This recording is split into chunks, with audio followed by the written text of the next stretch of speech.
മലപ്പുറം ചങ്ങരംകുളത്ത് വീടിന് നേരെ സ്ഫോടക വസ്തു എറിഞ്ഞു. മുഹമ്മദ് ഉണ്ണിയുടെ വീടിന് നേരെയാണ് ഇന്ന് പുലർച്ചെ ആക്രമണം ഉണ്ടായത്. ആർക്കും പരിക്കില്ല. ആക്രമണ ദൃശ്യങ്ങൾ 24 ലഭിച്ചു.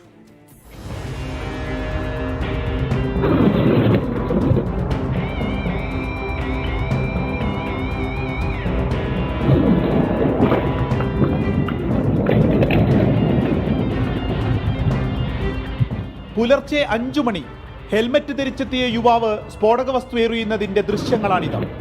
കോൺഗ്രസ് കുടുംബമാണ് മുഹമ്മദ് ഉണ്ണി എന്ന അബ്ദുവിൻ്റേത്.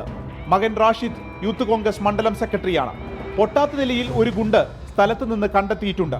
സ്ഫോടക വസ്തു വീട്ടിലേക്ക് എറിയുന്നതിന്റെയും പിന്നീട് തീയും പുകയും ഉയർന്നതോടെ യുവാവ് ഓടി രക്ഷപ്പെടുന്നതും CCTVയിലുണ്ട്. ആർക്കും പരിക്കില്ല. വീടിന്റെ മുൻവശത്തിന് കേടുപാട് സംഭവിച്ചു. ഇന്ന് പുലർച്ചെ ഒരു 5 മണിയൊക്കെ ആയപ്പോഴാണ് ഒരു സൗണ്ട് കേട്ടത്. നല്ലൊരു ഗുണ്ടൊക്കെ പൊട്ടുമ്പോൾ സൗണ്ട് കേട്ടത്. അപ്പൊ ഉമ്മ വന്ന് നോക്കിയതാണ്. നമ്മളൊക്കെ എടുക്കുകയെന്ന്. അപ്പൊ നോക്കിയപ്പോ ഇവിടെ ആകെ ഒരു തീ കത്തുന്ന പോലെ പുകയും ഇതൊക്കെയായിരുന്നു. ഒരു കൊടി കെട്ടി പോയിട്ടുണ്ട്. നമ്മള് കോൺഗ്രസ് അനുഭാവി ആയതുകൊണ്ടായിരിക്കും വേറെ ടീം കെട്ടിപ്പോയി വിചാരിക്കണം. ഒരു CCTVയിൽ കാണുമ്പോൾ 20-25 വയസ്സിന്റെ ഇടയിലുള്ള ചെക്കനാണ് കണ്ടു തോന്നുന്നത്. ഹെൽമെറ്റ് ഇട്ടിരിക്കുന്നത്. ബാക്കി പോലീസ് ഒന്ന് അന്വേഷിച്ച് പോയിട്ടുണ്ട്. ചങ്ങരംകുളം പോലീസ് സ്ഥലത്തെത്തി പരിശോധന നടത്തി. രാഷ്ട്രീയ പ്രശ്നങ്ങളില്ലാതെ ക്രമസമാധാനം നിലനിൽക്കുന്ന മേഖലയാണ് ചേലക്കടവ്. പ്രതികളെ എത്രയും വേഗം പിടികൂടണമെന്ന ആവശ്യമാണ് ഉയർന്നിരിക്കുന്നത്. 24 മലപ്പുറം.